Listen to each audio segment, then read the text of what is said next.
Differentiate with respect to x. ठीक है, ये मेरा क्वेश्चन है, बहुत ही प्यारा सा, बहुत ही अच्छा सा। तो अब हम इसे लगाएंगे बिना टाइम वेस्ट किए। ठीक है, d y by t x is equal to, सबसे पहले क्या करते हैं, जो हमारा डिवाइड में होता है ना, एक्चुअली पता है गाइस, ये जो क्वेश्चन है ना, इसमें ना हमारा क्वेश्चन रूल अप्लाई होगा। TION जो स्पेलिंग है वर्ड है, क्वेश्चन रूल इसमें अप्लाई होगा। ओके, तो सबसे पहले जो हमारा अपॉन में होगा ना, इसका हम स्क्वायर करेंगे, कॉस सी एक्स प्लस टी का होल स्क्वायर। ठीक है, अब इसके बाद क्या करेंगे, जिसका हमने स्क्वायर किया ना, उसको हम ऐसे ही एज इट इज़ उतार देंगे। ठीक है, डी बाय डी एक्स। अब हम डिफ्रेंशिएट करेंगे इसको, ऊपर वाले को, sign a x plus B. अब हम इसमें लगाएंगे माइनस का निशान। ठीक है, और हम इसमें साइन एक्स प्लस बी को हम इसे एज इट इज़ लिख देंगे, यानी कि कोई भी चेंज नहीं करेंगे हम इसमें, एक्स प्लस बी। ठीक है, फिर इसके बाद D by D x.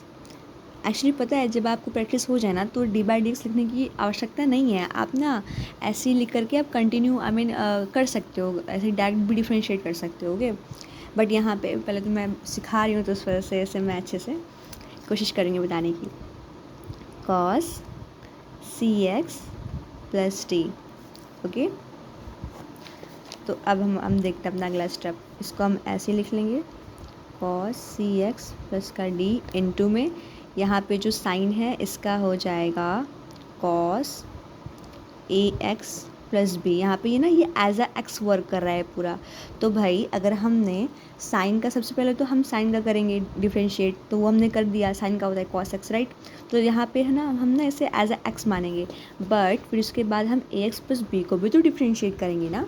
X plus B का क्या होगा, यहाँ पे तो जो एक्स है ना,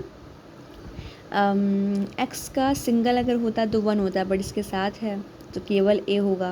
और यहाँ पे ये कांस्टेंट है, तो भाई कांस्टेंट का तो 0 ही होता है, तो यहाँ पे ये हमारा हो जाएगा ए।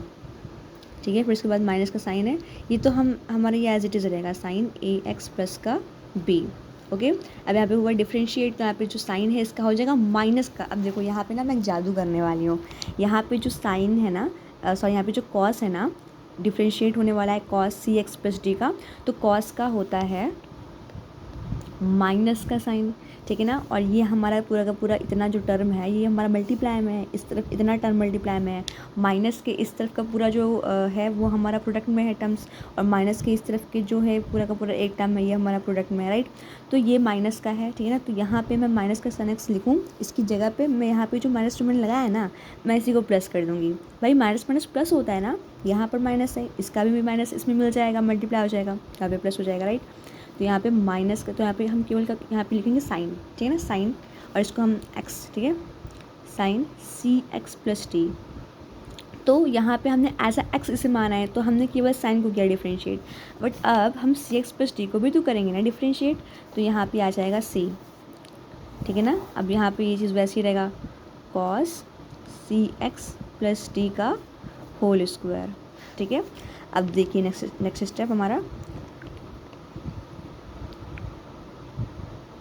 कॉस सी एक्स प्लस टी इंटू ए, हमारा कांस्टेंट है, राइट, तो उसे हम आगे लिखेंगे, कॉस ए एक्स प्लस का बी, प्लस का, इसका हमारा कांस्टेंट क्या है, इस बार हमारा जो कांस्टेंट है वो है सी, तो सी को हम पहले लिखेंगे, फिर साइन ए एक्स प्लस का बी, और फिर साइन सी एक्स प्लस का डी, राइट।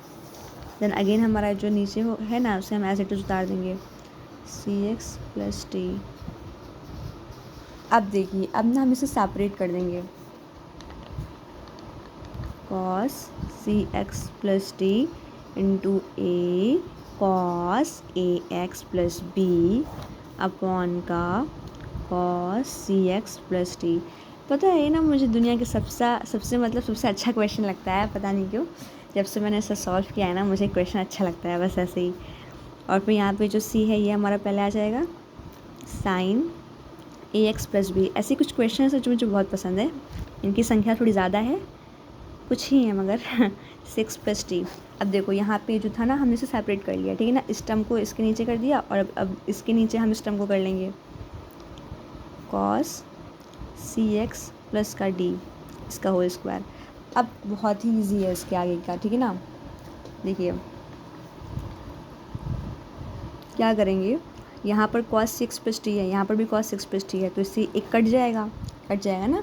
तो यहाँ पे जो बचा हम उसे लिख देंगे a cos A x plus का बी। भाई जो बचा था उसको हमने लिख दिया। अब देखो यहाँ पर एक तो हमने काट दिया तो उसका स्क्वायर हट गया, लेकिन अभी भी एक अपॉन में नीचे cos 6 प्लस टी है ना, तो यहाँ पर 1 अपॉन का cos क्या होता है, सेक होता है। भाई ये तो हमें पता है, क्लास 12th में है हम, राइट। तो यहाँ पे हमारा हो जाएगा सेक, और यहाँ पे जो x अगर हम इसे मानेंगे तो यहाँ पे जो चीज़ नीचे है वही चीज़ ऊपर रहेगा, सी एक्स प्लस का डी, राइट। बस हो गया। अब यहाँ पे हम प्लस का साइन लगा लेंगे। अब क्या करेंगे, यहाँ पे जो सी साइन है ना इसको हम ऐसे का ऐसे उतार लेंगे as it is, c sine a x plus का बी। उसके बाद क्या करेंगे, साइन एंड कॉस क्या होता है हमारा, टैन होता है, राइट। साइन और कॉस हमारा होता है टैन, यहाँ पे हम टैन सी एक्स प्लस टी लिख लेंगे। तो भाई देखो एक साइन तो हमारे यहाँ पे ऊपर तो एक ही साइन था, तो और नीचे का हमने एक कॉस लिया, राइट। तो इसके ऊपर का जो स्क्वायर था वो हट गया, है ना। एक कॉस तो हमने चुरा लिया ना टैन के लिए। टैन का फॉर्मूला क्या होता है, यही तो होता है ना, टैन का formula is equal to sine upon का कॉस। तो साइन तो ऊपर था, नीचे का कॉस हमने चुरा लिया एक, तो यहाँ से एक कॉस एक्स गायब हो गया, तो इसका स्क्वायर भाई हट गया, नीचे एक ही कॉस एक्स बचा, राइट। तो जो नीचे यहाँ पे 1 अपॉन कॉस है ना, ये ऊपर जाएगा ना तो 1 अपॉन सेक बन जाएगा, इनटू का सेक सी एक्स प्लस टी। एंड बधाई हो, कॉन्ग्रेचुलेशंस, हमारा आंसर आ गया है। ये बहुत इजी था। Thank you so much.